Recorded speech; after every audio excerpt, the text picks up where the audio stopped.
Hello everyone, कैसे हैं आप? एकदम बढ़िया।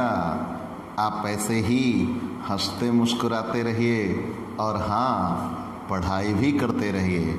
प्यारे बच्चों, हम आपके लिए अपने इस YouTube channel Digvijay commerce classes पर बिजनेस स्टैटिक्स के हर एक टॉपिक की पूरी एक सीरीज़ लेके आ रहे हैं। हमने मीजर्स ऑफ सेंट्रल टेंडेंसी के हर एक टॉपिक के सारे प्रैक्टिकल क्वेश्चन आपको करा दिए। उसी क्रम में हम डिस्पर्सन एंड स्क्यूनेस, अपकिरण एवं विषमता के भी हर एक टॉपिक आपको पूरे सॉल्व करा चुके हैं। कहीं आपको कोई दिक्कत नहीं है। आज उसी क्रम में हम आपके लिए अपने इस YouTube channel Digvijay commerce classes, जो कि एक ऑनलाइन स्टडी पोर्टल है, प्यारे बच्चों आप हमसे जुड़िए और अपनी पढ़ाई को सबसे शानदार बनाइए।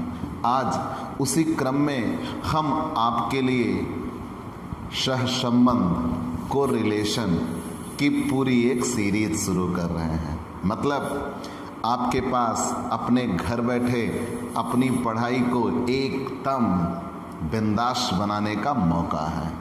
आप हमसे जुड़िए और अपनी पढ़ाई को एकदम शानदार बनाइए। अगर नए जुड़े हैं तो सबसे पहले हमारे चैनल को सब्सक्राइब करिए, शेयर करिए, बेल आइकन दबाइए। प्यारे बच्चों, आप हमसे पेड क्लास भी ले सकते हैं। पेड क्लास पाने के लिए आपको हमारे व्हाट्सएप नंबर 9984358237 पर व्हाट्सएप करिए। पेड क्लास की आपको पूरी जानकारी दे दी जाएगी, जिसमें आप बहुत थोड़े से शुल्क का भुगतान करके रेगुलर वीडियोस या यूँ कह लीजिए रेगुलर क्लास आपको मिलेगी। तो चलिए बच्चों, आज की क्लास शुरू करते हैं। आज का हमारा टॉपिक है सहसंबंध। सहसंबंध, ठीक। और ये बहुत ही महत्वपूर्ण टॉपिक है और एग्ज़ाम में Awadh university, doctor Ram Manohar Lohia Awadh university में 27 नंबर में ये एग्ज़ाम में आना तय है। प्यारे बच्चों, आप अभी तक जितने लेसन पढ़े, जैसे केंद्रीय प्रवृत्ति की माप पढ़ा तो उसमें आपको कई टॉपिक मिल गए। फिर आपने पढ़ा अपकिरण एवं विषमता पढ़ा, उसमें भी कई सारे टॉपिक मिल गए। ये एक लेसन ऐसा होगा जिसमें टॉपिक कम होंगे। मतलब आपको रूल टू रूल चलना होगा और आपको आंसर मिलेगा, ठीक है। कुछ ऐसी बातें आपको बताऊंगा आज जो आपने कहीं सुनी नहीं होंगी और सोची भी नहीं होंगी, ठीक बच्चों। तो आइए हम पहले ये जानते हैं कि अभी तक सांख्यिकी में हमने जितने भी टॉपिक पढ़े, सब में हमें सबसे पहले क्या मिलती थी? एक सीरीज में क्वेश्चन दिया गया होता था। चाहे वो व्यक्तिगत श्रेणी होती थी, चाहे वो खंडित श्रेणी होती थी या सतत श्रेणी होती थी। अब छुटकारा मिल गया। मतलब ये कि अब अमूमन ऐसा नहीं है कि नहीं हो सकते हैं, क्वेश्चन है, लेकिन अमूमन अब जितने भी क्वेश्चन दिए जाएंगे वो व्यक्तिगत श्रेणी के होंगे, ठीक है। एक प्रॉब्लम सॉल्व। लेकिन उससे बड़ी दूसरी प्रॉब्लम आ रही है। क्या? अभी तक जितने भी क्वेश्चन होते थे ना बच्चों, एक समंकमाला होती थी। अब कितनी समंकमाला होंगी? 2 समंकमाला होगी। भाई आप कह रहे हो सहसंबंध, को रिलेशन। तो प्यारे बच्चों, को रिलेशन, भाई एक सेकेंड, को रिलेशन, और इसको व्यक्त करने का सिंबल क्या है? Small are. कैपिटल आर क्यों नहीं? कैपिटल आर तो रेंज के लिए होता है। इसको व्यक्त करने का सिंबल क्या है? Small R. Correlation. हम आपको ये बताना चाहेंगे, कोरिलेशन आपसी संबंध। सह मतलब क्या होता है? आपसी। आपसी संबंध। आपसी संबंध किसका निकालेगा? अकेले का संबंध निकाल सकते हो क्या? नहीं। अगर आप सहसंबंध की बात कर रहे हो तो मतलब वहाँ पे कितनी चीज़ें होंगी? 2 चीज़ें होंगी, तभी आप दोनों के बीच में संबंध निकाल सकते हैं। तो इसीलिए हमने कहा अब कितनी समंकमालाएं दी जाएंगी? 2। और दोनों शमंक मालाओं के बीच में आप आपसी संबंध निकालिएगा, वही सहसंबंध कहलाएगा। ठीक, लेकिन इस विचार को कौन लेके आया कि दो शमंक मालाओं के बीच में हम आपसी संबंध निकालें? इस सिद्धांत का प्रतिपादन सर्वप्रथम फ्रांस के खगोल शास्त्री ब्रावेश ने किया था। एक चीज जानकारी आपको मिली, लेकिन इसको बिंदुरेखीय रूपों में लेके जो ग्राफ पेपर पे हल किया जाता है वो भी आपको पढ़ना है, हम आपको सिखा देंगे, लेकिन वो एग्जाम में नहीं आता। क्यों? क्योंकि एग्जाम में ग्राफ पेपर नहीं दिए जाते। और इसका जो बिंदुरेखीय है वो 1890 में दिया गया। खैर बिंदुरेखीय 1890 नहीं कही, वो तो कार्ल पियर्सन ने 1890 में दिया। इसका जो बिंदुरेखीय है, सहसंबंध का बिंदुरेखीय प्रतिपादन दिया है सर फ्रांसिस गाल्टन ने। जी हाँ, ये वही हैं जिन्होंने प्रतीप गमन भी दिया था। इसको सर फ्रांसिस गाल्टन ने बिंदुरेखीय परिवर्तन दिया, बिंदुरेखीय आधार पर दिया, ग्राफ पेपर पर हल करके सहसंबंध निकाला। लेकिन इसका जो गणितीय मॉडल है, कह लीजिए गणितीय आधार पर सहसंबंध ज्ञात करना, वो दिया सन 1890 में कार्ल पियर्सन ने, और वही हमें मुख्यतः पढ़ना है। ठीक है, तो इतिहास आपने जान लिया, फिर से जान लीजिए। हमने ये बताया कि अब दो शमंक माला दी जाएंगी। हमने अब बताया दो शमंक माला दी जाएंगी। दोनों शमंक मालाओं के बीच में हमें आपसी संबंध ज्ञात करना होगा। ध्यान देना बच्चों, दो शमंक माला दी जाएगी और दोनों शमंक मालाओं के बीच में हमें आपसी संबंध ज्ञात करना होगा, उसे ही सहसंबंध कहते हैं। मतलब दोनों शमंक मालाएं किस ओर बढ़ रही हैं? कहीं ऐसा तो नहीं है कि दोनों एक ओर जा रही हैं, कहीं ऐसा तो नहीं है कि दोनों अपोजिट दिशा में जा रहे हैं। वही चीज़ें यहाँ निकालना होगा। लेकिन इस सिद्धांत का प्रतिपादन सर्वप्रथम फ्रांस के खगोल शास्त्री ब्रावेश ने किया था, लेकिन इसको बिंदुरेखीय चार्ट द्वारा दर्शाया सर फ्रांसिस गाल्टन ने। ये वही हैं जिन्होंने प्रतीप गमन निकाला था। और फिर अंत में आए हम, इसको गणितीय रूप में कौन लेके आया? कार्ल पियर्सन ने। और प्यारे बच्चों, कार्ल पियर्सन ने जो सहसंबंध की गणना रीतियां बताई वो प्रमाप विचलन और माध्य पर आधारित है। और अगर वो प्रमाप विचलन और माध्य पर आधारित है तो ये दोनों सर्वश्रेष्ठ माप हैं। मतलब कार्ल पियर्सन के माप को ही हम क्या कहेंगे? सर्वश्रेष्ठ मानेंगे। बात की बात है। लेकिन सहसंबंध होता कैसा है? मुख्यतः हमें गणितीय ही पढ़ना है। गणितीय सहसंबंध यहाँ तीन लोगों ने मुख्यतः दिया है चार, हम तीन पढ़ेंगे मुख्यतः। कौन कौन से? कार्ल पियर्सन का सहसंबंध गुणांक, स्पीयरमैन का सहसंबंध गुणांक, और तीसरा कॉनकरेंट मेथड, संगामी विचलन रीत। मतलब हम कितने सहसंबंध गुणांक पढ़ेंगे? तीन पढ़ेंगे।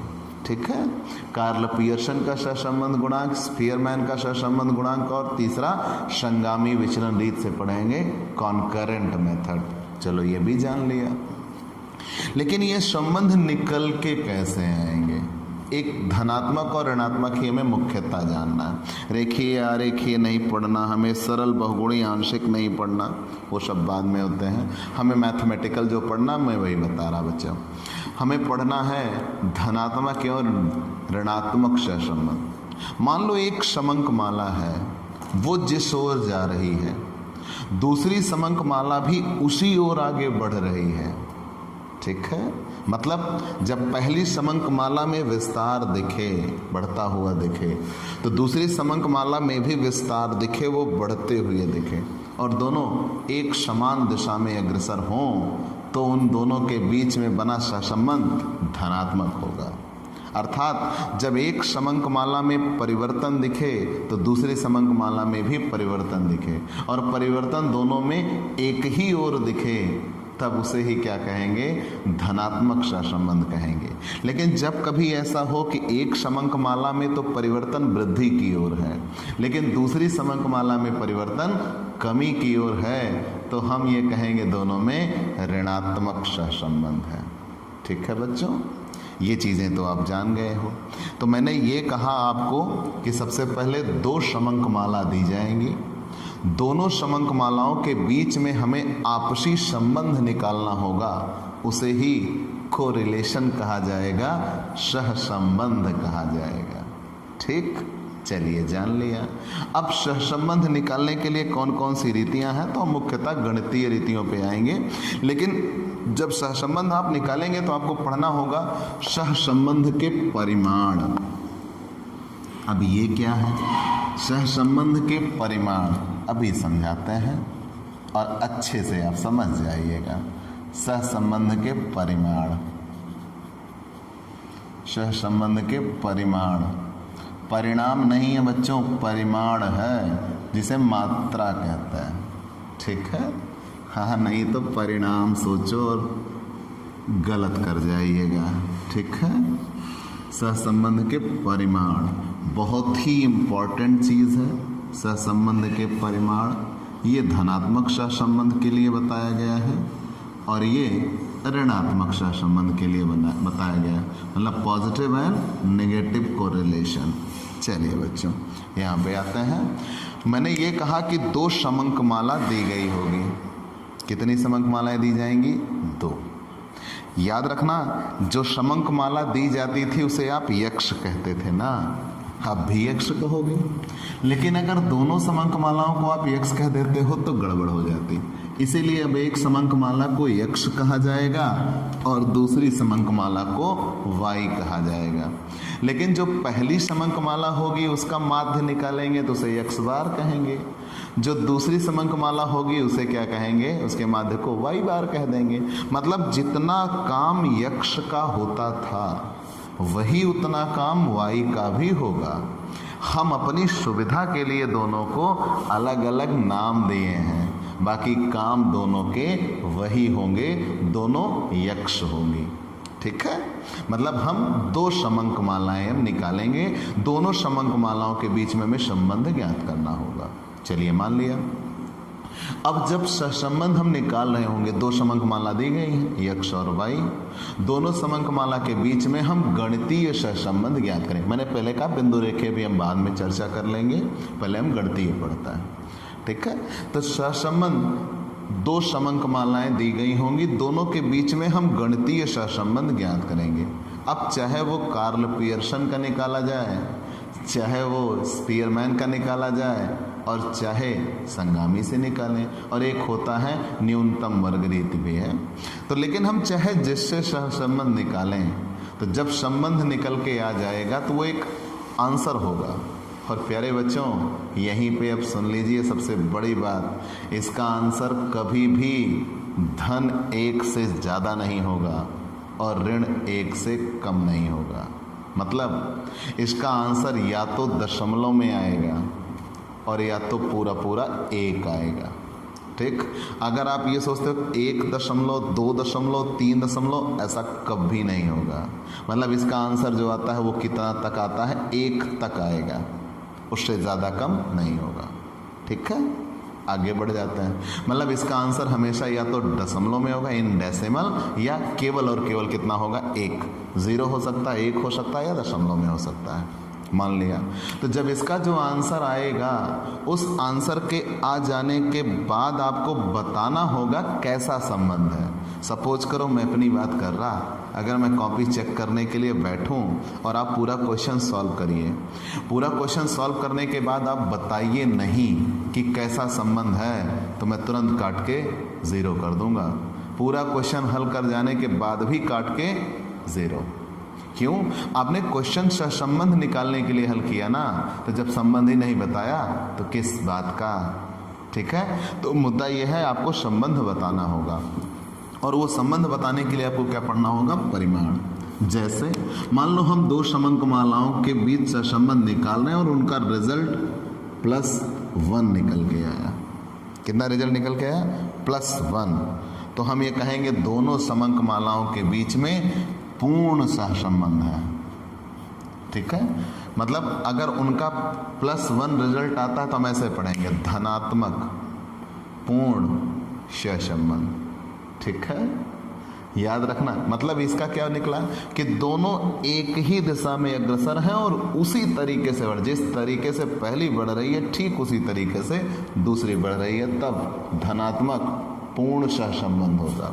ठीक यही उल्टा अगर ऋण 1 आ जाए तो ऋणात्मक पूर्ण सहसंबंध कहा जाएगा। ठीक है, मतलब ये कि जब आप धन 1 निकालें तो दोनों समंकमालाएं एक समान दिशा में अग्रसर हो रहे हैं और एक ही अनुपात में अग्रसर हो रहे हैं। और ऋणात्मक पूर्ण सहसंबंध का मतलब कि दोनों विपरीत दिशा में जा रहे हैं और उसी अनुपात में जा रहे हैं। जिस अनुपात में पहला आगे बढ़ रहा है उसी अनुपात में दूसरा पीछे घट रहा है। ठीक है, तो ये निकल के आ गया। अगर आपने सॉल्व किया और आंसर निकल के आया +1 तो उसे पॉजिटिव परफेक्ट कोरिलेशन कहा जाएगा। और अगर रिजल्ट निकल के आया -1 तो उसे कहा जाएगा माइनस या नेगेटिव परफेक्ट कोरिलेशन। ठीक है, जान गए आप। चलिए फिर लिमिटेशन में आ जाते हैं, जब इसको हम बांधते हैं। लिमिटेशन, भाई पहला तो पूरा था, अब लिमिट को बांटते हैं। कैसे? मान लीजिए जो रिजल्ट आया वो 0.90 से लेकर 0.99 तक आए तो मतलब 90 पैसे से लेकर कितने पैसे तक आ जाए? 99 पैसे तक आ जाए, तब आप क्या कहिएगा? इसमें माइनस में आएगा, चीज़ वही होगी। 90 पैसे से लेकर माइनस में 99 पैसे तक, तब कैसा सहसंबंध होगा? तब आप इसे कहिएगा अति उच्च सहसंबंध है। कैसा सहसंबंध है? अति उच्च सहसंबंध कहिएगा।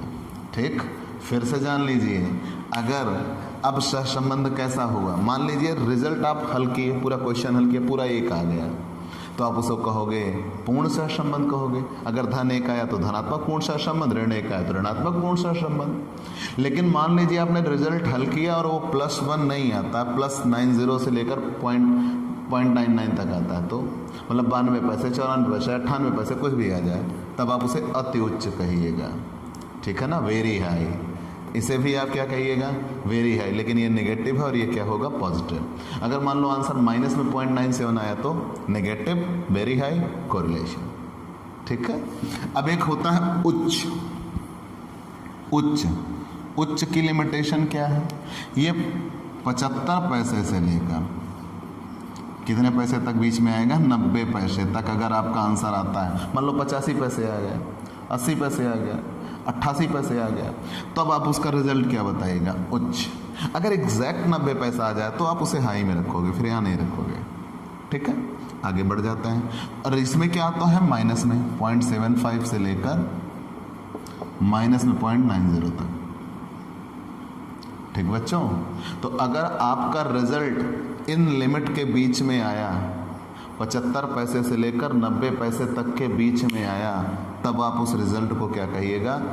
पॉजिटिव हाई कोरिलेशन, धनात्मक उच्च सहसंबंध। ठीक है, आपको ये लिखना होगा ऐसे, धनात्मक उच्च सहसंबंध, ऐसे नहीं बनाना होगा। मान लो आप आंसर हल करोगे x और y, इसके बीच में से कोई आंसर आया, मान लो आ गया 78 पैसे, तो जब 78 आया 0.78, तुरंत आप कहोगे पॉजिटिव, इसमें आ रहा है हाई कोरिलेशन। ठीक है, आगे बढ़ गए। मीडियम कब होता? मध्यम।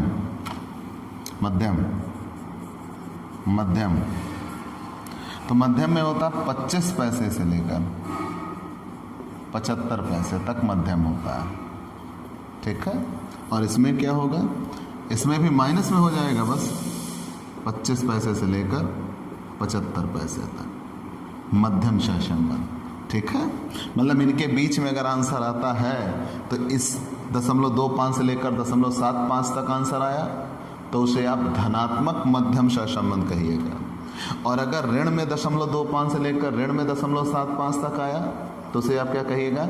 ऋणात्मक मध्यम सहसंबंध कहिएगा। ठीक है, अब और उसके बाद आते हैं निम्न, लो। निम्न में क्या है? ये 0 से लेकर 0.25 तक आएगा। कितना? 0 से लेकर 0.25 तक, ये भी 0 से लेकर माइनस में 0.25 तक आएगा, तब उसे आप क्या कहिएगा कि निम्न सहसंबंध है। ठीक है। जैसे मान लीजिए आप आंसर हल कर रहे हो, माइनस में 0.10 आया 10 पैसे, तो आप उसे क्या कहिएगा, निम्न। और मान लो 0 ही आ जाए, तो आंसर 0 आ जाए, तो फिर वो एब्सेंट होगा, अनुपस्थित, मतलब यहाँ पर कोई भी सहसंबंध नहीं है। कंफर्म। अगर दोनों समंक मालाओं के सहसंबंध का परिणाम 0 आएगा तो आप बताएंगे कि दोनों समंक मालाओं में कोई भी सहसंबंध नहीं है। ठीक है। ये तो था सहसंबंध का परिमाण। मतलब आप जब सहसंबंध हल कर चुके होंगे तो सहसंबंध हल कर चुके होने के बाद जो रिजल्ट निकल के आएगा, उस रिजल्ट का आप एक प्रकार से कह लीजिए इंटरप्रिटेशन करेंगे, निर्वचन करेंगे, वो आपको लिखना होगा और वो आप ऐसे लिखेंगे। ठीक है। चलिए हम आगे चलते हैं प्यारे बच्चों। अब हम कुछ फॉर्मूले पर आते हैं। तो सहसंबंध ज्ञात करने की रीतियाँ, आप इसकी स्क्रीनशॉट ले चुके होंगे, बहुत अच्छे।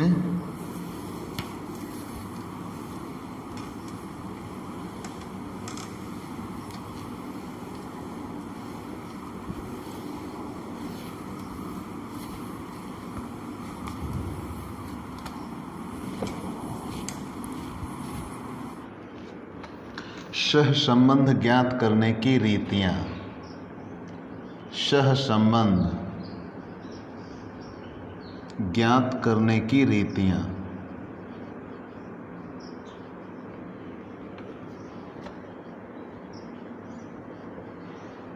मेथड्स ऑफ मेजरमेंट या वैल्यूएशन ऑफ कोरिलेशन। ठीक है। सबसे पहली, कार्ल पियर्सन का सहसंबंध गुणांक कब दिया है, 1890 में। कार्ल पियर्सन का सहसंबंध गुणांक, लेकिन इसके सहसंबंध गुणांक बुक में है बच्चों कि सन 1890 में दिया है, लेकिन मैं इस पर संदेह करता हूँ सन पे। क्यों? इन्होंने प्रमाप विचलन की खोज की 1893 में, तो उसके पहले सहसंबंध की खोज नहीं हुई थी, क्योंकि प्रमाप विचलन पर ये आधारित है, इसलिए मैं सन पे संदेह करता हूँ। कार्ल पियर्सन का सहसंबंध गुणांक, कार्ल पियर्सन के सहसंबंध गुणांक के बाद स्पीयरमैन, कहीं कहीं स्पीयरमैन लिखा जाता है और कहीं कहीं स्फीयरमैन लिखा जाता है, प्रोनाउंसिएशन है, कोई दिक्कत नहीं। स्फीयरमैन का कोटि अंतर सहसंबंध गुणांक, रैंक डिफरेंस मेथड ऑफ स्फीयरमैन, स्फीयरमैन का कोटि अंतर या कोटि सहसंबंध गुणांक भी कहा जाता है, कोटि अंतर सहसंबंध गुणांक। ठीक है। और तीसरा संगामी विचलन रीति, कॉन्करेंट मेथड, संगामी विचलन रीति। संगामी विचलन रीति मतलब कितनी रीतियां मिल जाएंगी, 3। प्यारे बच्चों, इसे हम स्मॉल आर का ही सिंबल देंगे, कार्ल पियर्सन का। स्पीयरमैन का है तो इसे भी स्मॉल आर सिंबल दिया जाएगा, लेकिन स्पीयरमैन की पहचान के लिए हम यस लिख देंगे, आर एस, या कहीं कहीं से आर के भी कहा जाता है, कोटि अंतर विधि।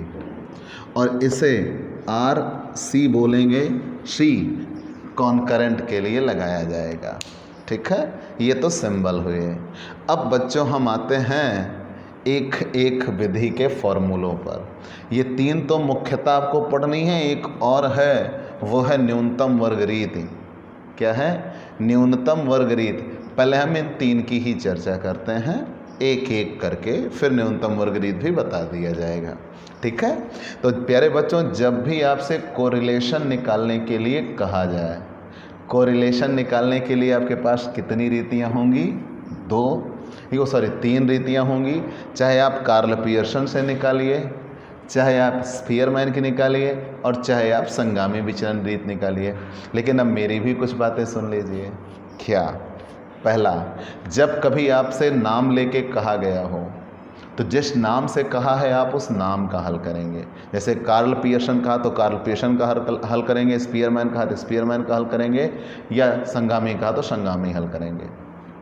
लेकिन अगर प्रश्न में कुछ नहीं कहा है और केवल कहा है सहसंबंध ज्ञात कीजिए, तो आप सदैव कार्ल पियर्सन का ही सॉल्व करेंगे, ठीक है। और अगर कहा हो क्रमांतर या रैंक डिफरेंस मेथड से निकालिए, तो रैंक मेथड स्पीयरमैन का है, फिर आप उससे निकालेंगे। और अगर केवल चिन्हों पर आधारित कहा जाएगा तो संगामी विचरण रीत से हल होगा, ठीक है। मतलब ये जानते रहे जब प्रश्न में कुछ ना कहा हो तो किससे हल होगा, कार्ल पियर्सन से। तो अब हम एक एक करके आते हैं, कार्ल पियर्सन के फॉर्मूले पर आता है। कार्ल पियर्सन का सहसंबंध गुणांक। तो प्यारे बच्चों, हम इतना मिटा ले रहे हैं, इनकी हमें ज़रूरत नहीं है। हम कार्ल पियर्सन के सहसंबंध गुणांक पे हैं। कार्ल पियर्सन ने सहसंबंध ज्ञात करने के लिए तकरीबन 20 से 22 फॉर्मूले दे रखे हैं। हमें इतने नहीं पढ़ने बच्चों, जो आपके लिए सबसे बेहतर होंगे, सबसे महत्वपूर्ण होंगे, हम यहाँ उनकी ही चर्चा करेंगे। और फिर जिनकी ज़रूरत होगी जैसे मिलते जाएंगे हम पढ़ते जाएंगे, ठीक है। आगे आते हैं। कार्ल पियर्सन ने सहसंबंध गुणांक बताते समय 2 रीतियाँ बताई, एक प्रत्यक्ष रीत से मतलब डायरेक्ट मेथड से, और एक शॉर्टकट मेथड से बताया है। मतलब कितनी रीतियाँ चुनी हैं, 2। एक प्रत्यक्ष रीत से इन्होंने फॉर्मूला बताया है और एक शॉर्टकट मेथड से फॉर्मूला बताया है। तो चाहे हम प्रत्यक्ष रीत से फॉर्मूला हल करें, ध्यान देना, चाहे हम डायरेक्ट मेथड से हल करें और चाहे हम शॉर्टकट मेथड से हल करें, दोनों के आंसर वही आएंगे। अच्छा, दोनों में अंतर क्या है? डायरेक्ट मेथड जो होती है बेस्ड ऑन मीन होता है और शॉर्टकट मेथड जो होती है वो बेस्ड ऑन एज्यूम्ड मीन होता है। मतलब दोनों में अंतर क्या है कि जो डायरेक्ट मेथड है प्रत्यक्ष रीत, उसमें विचलन समांतर माध्य से लिया जाएगा, और जो लघु रीति है उसमें विचलन किससे लिया जाएगा, कल्पित माध्य से लिया जाएगा। यही दोनों में अंतर है, ठीक है। चलिए, ये भी हमने मान लिया।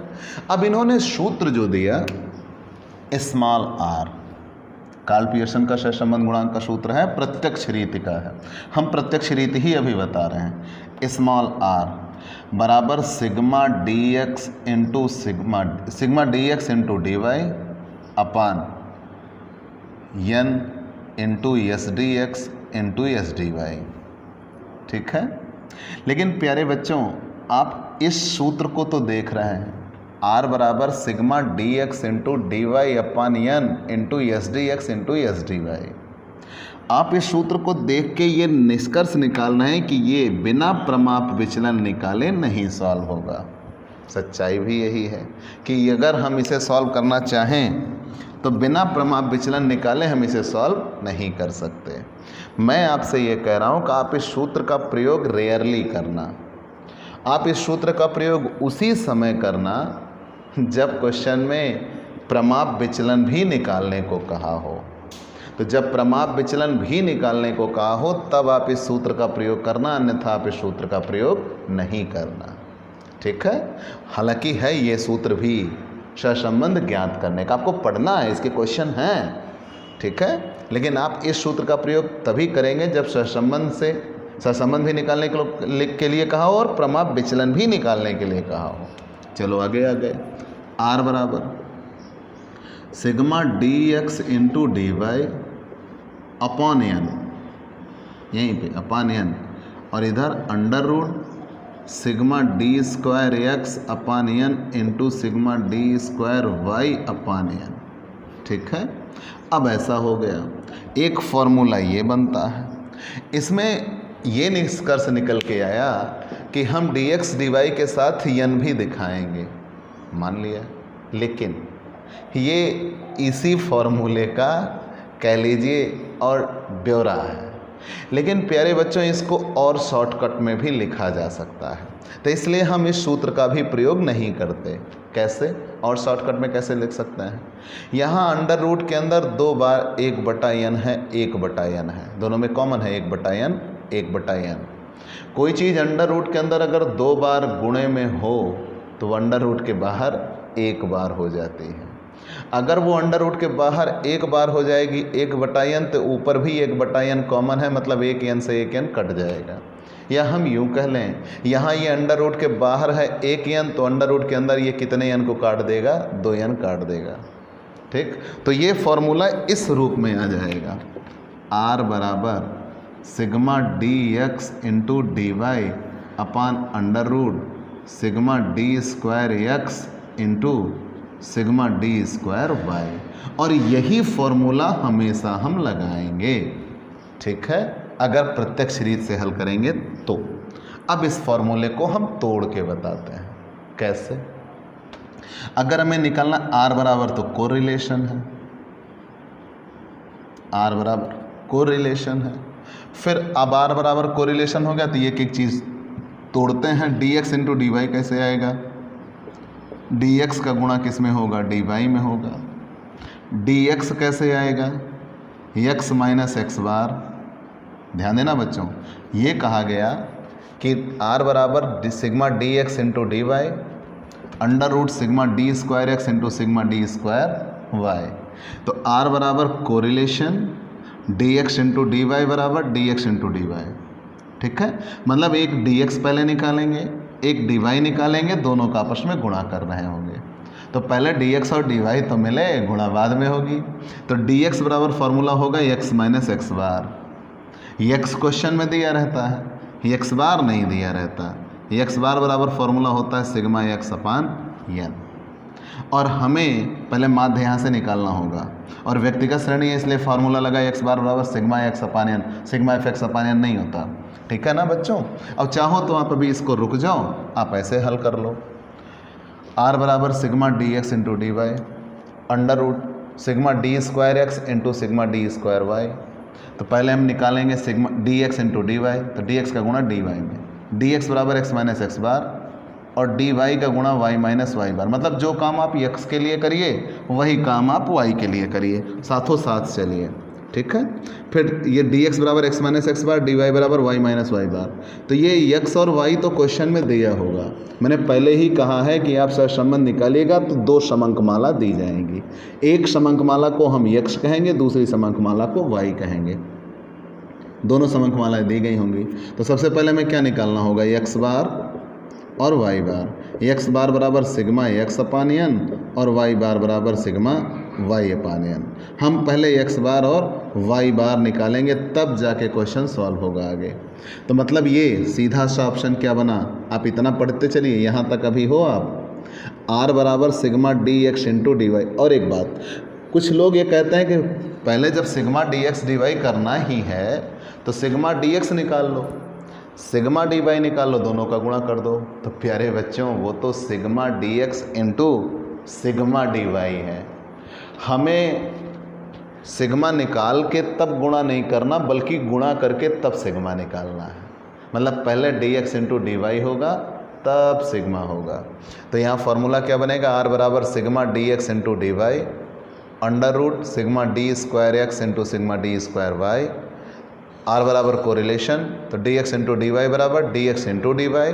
डी एक्स बराबर X minus X bar, D Y बराबर Y minus Y bar, X bar बराबर सिग्मा एक्स अपान n और वाई बार बराबर सिग्मा वाई अपान n। जब ये निकल के आ जाएगा, जैसे यहाँ पे एक्स और वाई क्वेश्चन में दिया होगा, ठीक है, तो हम सबसे पहला काम यहाँ जोड़ लेंगे, सिग्मा एक्स होगा, इधर जोड़ लेंगे सिग्मा वाई होगा, और यहाँ दोनों का सिग्मा एक्स अपान n कर चुके होंगे तो माध्य आ जाएगा। यहाँ हम सिग्मा वाई अपान n कर चुके होंगे तो इसका माध्य आ जाएगा। तो जब दोनों के मीन निकल के आ जाएंगे तो इधर हम निकालेंगे D X, X minus X bar होगा। यहाँ भी x लिखा जाएगा। जब आप उसमें प्रमाप विचलन में पढ़े थे तो वहाँ x नहीं लिखते थे। क्यों? क्योंकि वहाँ लघुरीति और प्रत्यक्ष रीति दोनों में भेद करने के लिए आपने x को हटा दिया था। लेकिन यहाँ पे आप लिखते हो क्योंकि एक पदमाला x है और दूसरी पदमाला y है। तो x पदमाला के लिए ये x का प्रयोग करेंगे और y पदमाला के लिए y का। तो dx और इधर निकालेंगे dy, y माइनस वाई बार। तो जब dx और dy दोनों निकल के आ जाएगा, दोनों का हम गुणा कर रहे होंगे यहाँ थोड़ा सा स्पेस छोड़ के, तो D X into D Y, और उसी का हम निकालेंगे सिग्मा, तो वो आ जाएगा sigma D X into D Y. तो पूरा स्टेप समझ में आया बच्चों? मैंने क्या कहा, एक्स और वाई क्वेश्चन में दिया होगा, पहले हम एक्स का माध्य निकाल लेंगे, वो x बार कहलाएगा। y का माध्य निकाल लेंगे वो y बार कहलाएगा। तो जब x बार और y बार आ गया तो हम dx और dy निकालेंगे। dx कैसे आएगा? x माइनस एक्स बार। dy कैसे आएगा? y माइनस वाई बार। तो जब dx और dy आ जाएगा दोनों का गुणा कर लेंगे, हो जाएगा dx इंटू dy और उसका सिग्मा कर लेंगे। हाँ, इसमें और पहचान करनी है तो सिग्मा dx ऑलवेज ज़ीरो होता है। अगर हम इसका सिग्मा dx करेंगे तो ऑलवेज क्या होगा? ज़ीरो होगा। और सिग्मा dy करेंगे तो वो भी ऑलवेज क्या होगा? ज़ीरो होगा। अगर ये ज़ीरो आ रहा है तो समझो आप सही है, नहीं तो समझो आप गलत हैं। ठीक है, लेकिन ये केवल उत्तर की जांच के लिए मैंने कह दिया कि sigma dx always zero, sigma dy always zero. ठीक है, आगे बढ़ जाते हैं। तो इतना निकल जाने के बाद अभी तो हम केवल इस पे पहुँचे थे बच्चों, फार्मूले पे। अभी हमें डी स्क्वायर एक्स चाहिए। तो डी स्क्वायर एक्स बराबर कहाँ से आएगा? D X into D x, मतलब जो डी एक्स आया है उसी का गुणा कर देंगे, कुछ ऐसा डी स्क्वायर एक्स निकाल लेंगे। और फिर डी स्क्वायर वाई कैसे निकलेगा? डी वाई का गुणा किस में कर देंगे?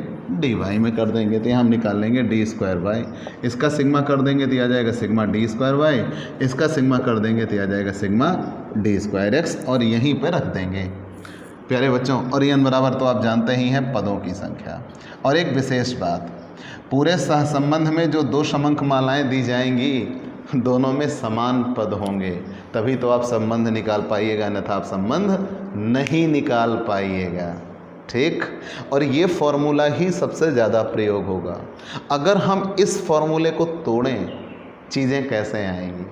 प्यारे बच्चों आप एक याद करिएगा, हम बता सब देते हैं। तो इसके लिए भी तो सब कुछ वैसा ही तोड़ा जाएगा। D X into D Y same वैसा, D X into D Y, D X बराबर X minus X bar, D Y बराबर Y minus Y bar, X bar बराबर sigma X upon N, Y bar बराबर sigma Y upon N. और फिर अगर D square x निकालना है तो D X into D X, D Y निकालना है तो D square Y, D square Y निकालना है तो D Y into D Y, और एन बराबर पदों की संख्या। तो मतलब चीज़ें कहीं कोई अलग नहीं हैं, दोनों का डिस्क्रिप्शन एक ही होगा। ठीक है, तो इसलिए मैंने बार बार वहाँ तोड़ा नहीं है। यहाँ पे आते हैं, इसे कैसे निकालेंगे? सेम वही कहानी, D X into D Y. तो डी एक्स का गुणा किस में होगा? डी वाई में होगा। डी एक्स बराबर एक्स माइनस एक्स बार होगा, डी वाई बराबर वाई माइनस वाई बार होगा, एक्स बार बराबर सिग्मा एक्स अपान एन होगा, वाई बार बराबर सिग्मा वाई अपान एन होगा। और यहाँ जो एन बराबर दिया है वो पदों की संख्या होगी, नंबर ऑफ आइटम, पदों की संख्या। लेकिन इन सब चीज़ों के बाद जो एस डी एक्स दिया है प्रमाप विचलन एक्स का, उसके लिए फॉर्मूला क्या होगा?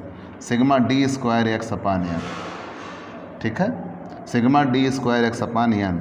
और एस डी वाई के लिए फॉर्मूला क्या होगा? Under root sigma D square Y upon N. और अगर यहाँ हम निकालें डी स्क्वायर एक्स बराबर D X into D X, और डी स्क्वायर वाई बराबर D Y into D Y, तो मतलब अंतिम सत्य यह है कि हम इतना गुच्छा सॉल्व करने के लिए एस डी एक्स इतना काम करेंगे, D square X upon N under root में लेके आएंगे, इतना गुच्छा सॉल्व किया जाएगा तो एस डी वाई आएगा। ठीक है, एस डी वाई आएगा। और जब S D X S D Y आ चुका होगा, ऊपर बटे एन है तो ऊपर वाले एन से ये एन कैंसिल हो जाएगा, तो है ना, तो यही तीनों फॉर्मूले एक ही। ठीक है, तो इसीलिए ये कहा जाता है जनरली हम इस फॉर्मूले को कब लगाएंगे? जब क्वेश्चन में प्रमाप विचलन दिया हो। अगर प्रमाप विचलन नहीं दिया होगा तो हम इसका प्रयोग नहीं करेंगे, इसका प्रयोग नहीं करेंगे, हम सीधे इसका प्रयोग करेंगे। ठीक है, तो प्यारे बच्चों आपको ये क्लास कैसी लग रही है मैं ज़रूर बताइएगा। हम लघुरीत के भी फॉर्मूले पढ़ेंगे, लेकिन हम आज इतने फॉर्मूले पर रोकना चाहते हैं आपको, ताकि आपसे मिक्सअप ना हो। ठीक है, अन्यथा आप मिक्सअप कर बैठोगे। और अंत में हम आपको एक चीज़ बताते हैं, संभाव्य विभ्रम। जब सहसंबंध निकाल चुके होंगे तो आप संभाव्य विभ्रम का फॉर्मूला जान लीजिए। संभाव्य विभ्रम PE probable error 0.6741 minus R square upon under root N. कैसे? अब 0.6745 तो ये तो गणितीय मानक है। 1 माइनस आर स्क्वायर बराबर क्या होगा? आर इंटू आर, और आर बराबर क्या होता है? सहसंबंध। तो जब सहसंबंध निकल के आ जाएगा तब ये उसी से हल किया जाता है। और n बराबर पदों की संख्या। मतलब अगर हमें संभाव्य विभ्रम निकालना हुआ, प्रोबेबल एरर, संभावित त्रुटियां अगर निकालनी हैं तो PE बराबर 0.6745 1 माइनस r² अपान √n। ठीक है, इससे हम PE निकाल चुके होंगे। तो जब कभी सहसंबंध निकल के आ जाएगा तब हम प्रोबेबल एरर निकालेंगे 1 माइनस r² अपान √n। हालांकि ये चीज़ मैंने आपको इसलिए बता दिया कि आगे चलकर आपको मिलेगा, और ये सहसंबंध से ही निकाले जाते हैं तो हमने बता दिया। और एक होता है standard error, SE। Standard error के लिए और कुछ नहीं, 1 माइनस r² अपान √n। मतलब यही जो 0.6745 है वो ना किया तो ये स्टैंडर्ड एरर का फॉर्मूला हो जाएगा। ठीक बच्चों, तो चलिए आप इसे लिख लीजिएगा, स्क्रीनशॉट ले लीजिएगा। ठीक है प्यारे बच्चों, आपको ये क्लास कैसी लगी हमें ज़रूर बताइएगा। आपके लाइक और कमेंट का इंतज़ार रहेगा। आप हमसे पेड क्लास लीजिए। पेड क्लास पाने के लिए आप हमारे व्हाट्सएप नंबर पर मैसेज करिए, व्हाट्सएप करिए, आपको पेड क्लास की पूरी जानकारी दे दी जाएगी। ठीक, आप अगर नए जुड़े हैं तो सबसे पहले हमारे चैनल को सब्सक्राइब करिए, शेयर करिए, बेल आइकन दबाइए। हमने ये प्रॉमिस किया है ना कि हम आपके लिए सबसे बेहतर लेके आएंगे। और यकीन मानिए स्टैट्स मेरा फेवरेट सब्जेक्ट है और मैं आपको 90+ दिला के रहूँगा, बशर्ते मैं जितने फॉर्मूले आपको बताऊँ, जैसे बताऊं वैसे आप याद कर लीजिए और कॉपी में आप अक्षरशः वैसे उतार दीजिए। ठीक है, आप हमसे पेड क्लास लेना सुनिश्चित करिए। पेड क्लास में आप एक निश्चित शुल्क का भुगतान करेंगे और आपको निश्चित प्रतिदिन आधार पर आपको क्लास मिलेंगी और BCom के सारे सब्जेक्ट की क्लास मिलेंगी। ठीक है, तो आज के लिए इतना ही। चलते हैं दोस्तों, बाय बाय दोस्तों।